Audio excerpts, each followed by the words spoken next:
వైష్ణవి చీర కట్టుకొని వెన్నెలలాగా రెడీ అయ్యి కృష్ణ వాళ్ళ ఇంటికి వెళ్తూ ఉంటుంది. ఇంతలో కృష్ణ అక్కడ ఉన్న వైష్ణవిని చూసి వెన్నెల అనుకొని వెన్నెల అని చెప్పేసి అయితే వైష్ణవి దగ్గరికి వెళ్తూ ఉంటాడు. ఇంతలో అక్కడ ఉన్న వైష్ణవి మాత్రం నేను వెన్నెలను కాదు వైష్ణవిని, చూసావా నువ్వు మా ఇద్దరిలో ఎవరో గుర్తుపట్టలేకపోతున్నావు.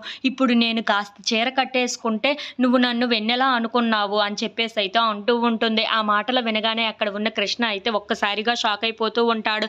ఇంతలో అక్కడ ఉన్న వైష్ణవి మాత్రం చూసావా నువ్వు గుర్తుపట్టలేకపోతున్నావు కదా, అలాంటిది నన్ను అనుకునే నువ్వు వెన్నెలాని ప్రేమించావో ఏమో మరి, అందుకే ఇప్పుడైనా నన్ను అర్థం చేసుకో, నన్ను ప్రేమించు, నన్ను పెళ్లి చేసుకో అని చెప్పేసి అయితే అంటూ ఉంటుంది. ఆ మాటలు వినగానే అక్కడ ఉన్న కృష్ణ అయితే ఒక్కసారిగా షాక్ అయిపోయి ఏం మాట్లాడుతుంది వైష్ణవి అని చెప్పేసి అయితే అనుకుంటూ ఉంటాడు.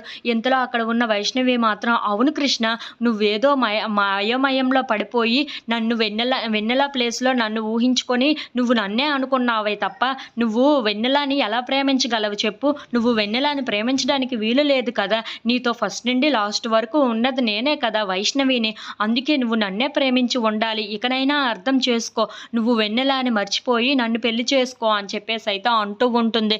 ఆ మాటలు వినగానే అక్కడ ఉన్న కృష్ణ అయితే ఒక్కసారిగా షాక్ అయిపోతూ ఉంటాడు. ఇంతలో అక్కడ ఉన్న వైష్ణవి మాత్రం అవును నువ్వు ఇకనైనా సరే నన్ను నమ్మి నన్ను ప్రేమించి నన్ను పెళ్లి చేసుకో అని చెప్పేసి అయితే అంటూ ఉంటుంది. ఇంతలో అక్కడ ఉన్న కృష్ణ మాత్రం ఏమీ మాట్లాడకుండా మౌనంగా అలా వైష్ణవి వైపు చూస్తూ ఉండిపోతాడు.